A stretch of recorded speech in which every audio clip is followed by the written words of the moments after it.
মাঘ মাসে কৃষ্ণপক্ষে শর্তিলা একাদশীর মাহাত্ম্য ভবিষ্যতের পুরাণে বর্ণিত আছে। যুধিষ্ঠির মহারাজ বললেন, হে জগন্নাথ, মাঘ মাসে কৃষ্ণপক্ষে একাদশী তিথির নাম কি, বিধি বা কি?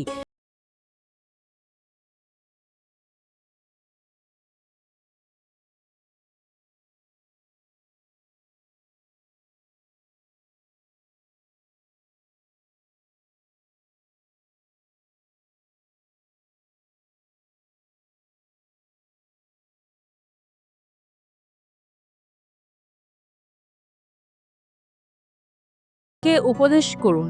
অনায়াসে সাধন করা যায় এমন কোনো কাজের মাধ্যমে যদি তাদের এই পাপ থেকে উদ্ধারের কোনো উপায় থাকে, তবে তা বলুন।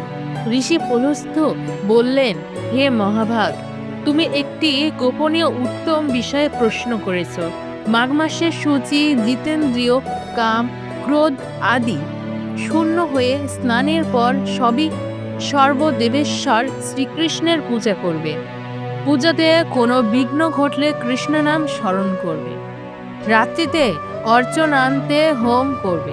তারপর চন্দন, অগরু, কর্পূর ও শর্করা প্রভৃতি দ্বারা নৈবেদ্য প্রস্তুত করে ভগবানকে নিবেদন করবে। কুম্ভাণ্ড, নারকেল অথবা 100 গুবাক দিয়ে অর্ঘ্য প্রদান করবে। কৃষ্ণ কৃষ্ণ কৃষ্ণ কোপালু কোপালুস্থম গতি নাগ গতি ভব ইত্যাদি মন্ত্রে শ্রীকৃষ্ণের পূজা করতে হয়। কৃষ্ণ আমার গতি কৃত হন বলে যথাশক্তি ব্রাহ্মণকে জলপূর্ণ কলস, ছত্র, বস্ত্র, পাদুকা, গাভী ও তিলপত্র দান করবে। দান দানাদি কার্যে কালো তিল অত্যন্ত শুভ। হে দ্বিজতম, ওই প্রদত্ত তিল থেকে পুনরায় যে তিল উৎপন্ন হয় তত বছর ধরে দানকারী স্বর্গলোকে বাস করেন।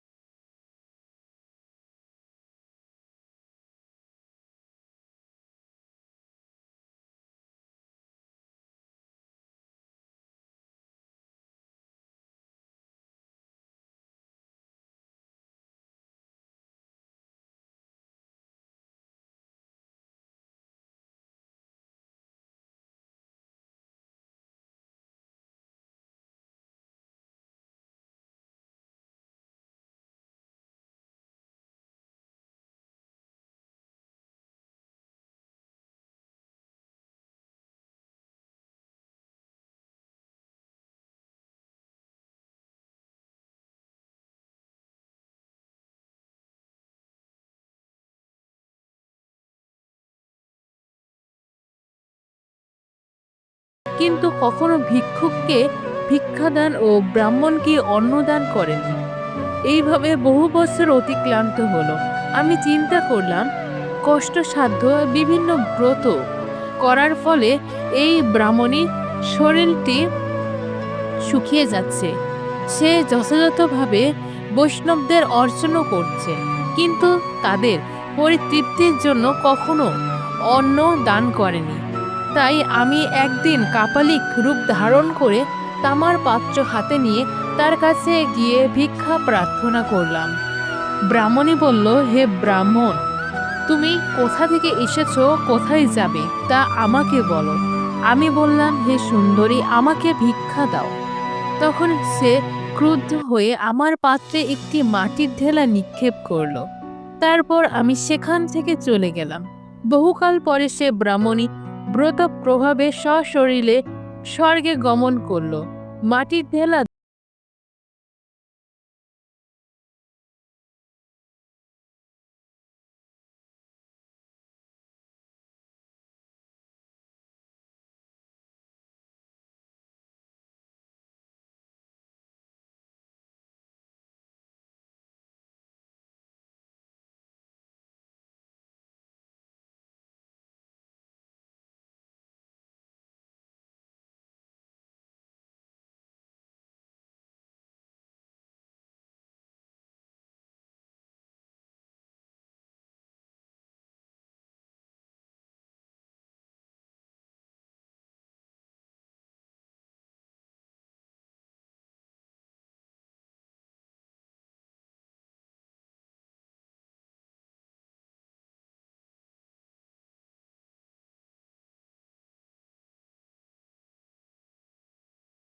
সেখানে এসে তার দর্শন প্রার্থনা করল।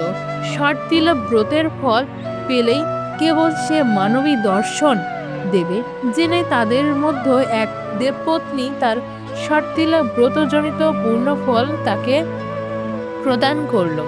তখন সে ব্রাহ্মণী দিব্য ক্লান্তি বিশিষ্টা হন এবং তার গৃহ ধনধান্যে ভরে গেল।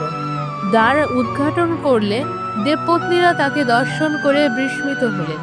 হে নারদ, অতিরিক্ত বিষয় বাসনা করা উচিত নয়। বিত্ত সাধ্য অকর্তব্য। নিজ সাধ্যমতো তেল, বস্ত্র ও অন্ন দান করবে। ষটতিলা ব্রতের প্রভাবে দারিদ্রতা, শারীরিক কষ্ট, দুর্ভাগ্য প্রভৃতি বিনষ্ট হয়। এই বিধি অনুসারে তিল দান করলে মানুষ অনায়াসে সমস্ত পাপ থেকে মুক্ত হয়ে থাকে।